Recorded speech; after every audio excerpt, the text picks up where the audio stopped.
നമ്മൾ വീട്ടിൽ രസഗുള ഉണ്ടാക്കിയെടുക്കുമ്പോൾ നല്ല സോഫ്റ്റ് ആയിട്ട് കിട്ടാൻ വേണ്ടിയിട്ട് ഒന്ന് രണ്ട് ട്രിക്ക് ഉണ്ട് കേട്ടോ. ഒന്ന് രണ്ട് കാര്യം ശ്രദ്ധിച്ചാൽ മതി.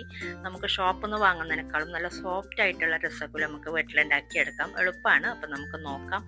ഇതിനാദ്യം വേണ്ടത് പനീറാണ്. അപ്പോൾ നമ്മൾ പനീർ ഉണ്ടാക്കാൻ പാല് പിരിച്ചെടുത്തിട്ട് അതിലോട്ട് പാല് തിളപ്പിച്ചിട്ട് വിനീഗറോ നാരങ്ങ നീരോ ചേർത്തിട്ട് നമുക്ക് പനീർ ഉണ്ടാക്കിയെടുക്കാം. പാല് പിരിച്ചെടുക്കാം.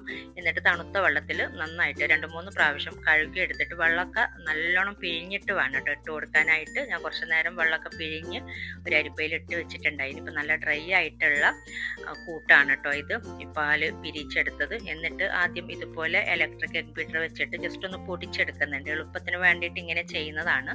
വലിയൊരു പാത്രത്തിൽ ചെയ്തെടുക്കാട്ടോ ഇങ്ങനെ ചെയ്യുന്നുണ്ടെങ്കിൽ, അല്ലെങ്കിലൊക്കെ പുറത്തോട്ടൊക്കെ അത് തെറിച്ച് വീഴും.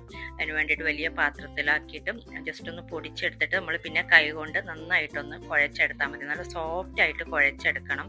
എന്നാലേ നല്ല സോഫ്റ്റ് ആയിട്ട് നമുക്ക് രസഗുള ഉണ്ടാക്കിയെടുക്കാൻ പറ്റുള്ളൂ. ഞാനിപ്പോൾ നല്ല സോഫ്റ്റ് ആയിട്ട് തന്നെ കുഴച്ചെടുത്തിട്ടുണ്ട്. ഇനി നമുക്കിത് ചെറിയ ബോൾസ് ആക്കി എടുക്കാം. പിന്നെ ഇതിൽ മിക്സിയുടെ ചെറിയ ജാറിൽ നമുക്ക് ഇട്ടിട്ടും പൾസ് ചെയ്ത് ഒന്ന് പൊടിച്ചെടുക്കാം.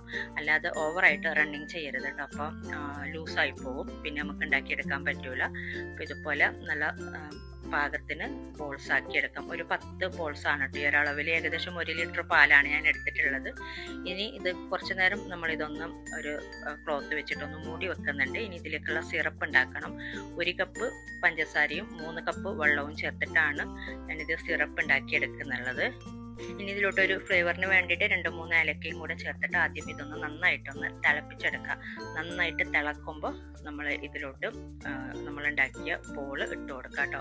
ഇനി സ്പൂൺ വെച്ചിട്ടോ തവി വെച്ചിട്ടൊന്നും ഇളക്കരുത്. നമ്മളിത് ഇട്ട് കൊടുത്ത ശേഷം ഒരു മീഡിയം ഫ്ലെയിമിൽ വെച്ചിട്ട് ഇതുപോലെ ഇതുപോലെ ഒന്ന് ആക്കി കൊടുത്താൽ മതി. ഇനി മൂടി വെച്ചിട്ട് നമുക്കിത് വേവിച്ചെടുക്കാം. 20 മിനിറ്റോളം ഒരു മീഡിയം ഫ്ലെയിമിൽ വെച്ചിട്ട് ഇത് വേവിച്ചെടുക്കുന്നുണ്ട്. അപ്പം നമ്മൾ പനീർ ഇതിൻ്റെ ബോൾസ് കുഴച്ചെടുക്കുമ്പോൾ മാവ് ലൂസായിട്ടുണ്ടെന്നുണ്ടെങ്കിൽ നമ്മൾ ഇതിലോട്ട് ഇട്ട് കൊടുക്കുമ്പോൾ ഒക്കെ പൊട്ടിപ്പോവും. ഇപ്പോൾ കണ്ടില്ലേ, ഏകദേശം 20 മിനിറ്റോളം ഞാൻ വേവിച്ചെടുത്തിട്ടുണ്ട്. അപ്പം നല്ല ഇതിൻ്റെ സൈസൊക്കെ ഒന്ന് വലുതായിട്ടുണ്ട്, ഇരട്ടി ഇതിൽ വന്നിട്ടുണ്ട്. അതുപോലെ നല്ല സോഫ്റ്റ് ആയിട്ട് കിട്ടിയിട്ടുണ്ട്. നമുക്ക് കാണുമ്പോൾ തന്നെ അറിയാം ഇത് എത്രത്തോളം സോഫ്റ്റ് ആണ് എന്നുള്ളത്.